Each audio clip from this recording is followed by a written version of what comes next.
Kasi ang target namin is yung sa, Offset. anong tawag dito? Yung square box, utility box, or sometimes junction box bibigay. Pare-parehas lang yung size ng butas yan sa 1/2. So ilalagay natin itong, huwag nyo isagat pa, dapat sa ganun. Ganun lang. Half of the, yan lang. Half lang ah. Pero ito, be sure na na-thread na siya. Na-thread.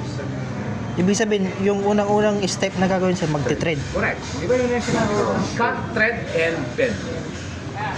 Sa offset, ha? Offset. Cut, bend, kung na-cut na, di kaya kayo. No? Thread nyo na lang. Kung na-thread na, o di kaya kayo. So, yan lang. So, dito po ba yung last ko na po itong natapos ng Oh, yan. Tagal mo. Hindi na lang siguro. Okay.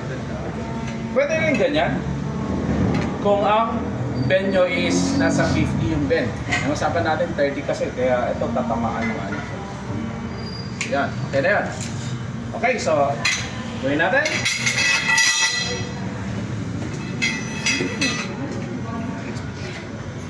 Ayan siya, di ba? Video. Yan. Oops. Yan. Okay. Ito na lang. Ano lang siya, ano? So, dito ang apak. Dito. Okay, sunan. Apakan mo lang yung tubo. At ito lang. Ito na lang. Okay. And ilan. So, ang pwersa nandito, ano? Ayan. Ito na lang. Diba? Tumaas na siya ng konti. Diba? Ayan. Ayan. Ayan na siya. Again, babalik na rin natin. Tapos, ito, nandito na. Na. Bend na natin ulit. Dito na ulit. So, kung saan yung na-bend niya, doon. Makiapak ka kasi. Yan. Yan. So, ito ngayon, ang itataas natin.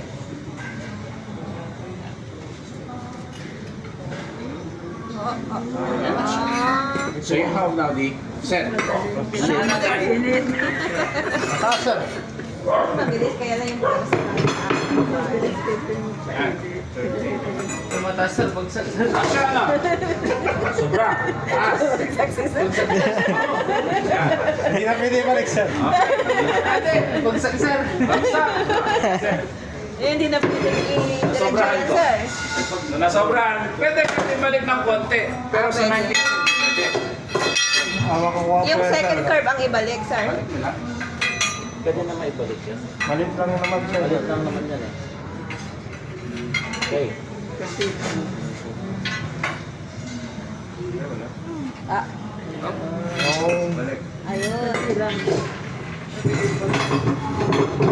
Yan, sakto-sakto, di ba? Oo. Okay. Okay, space na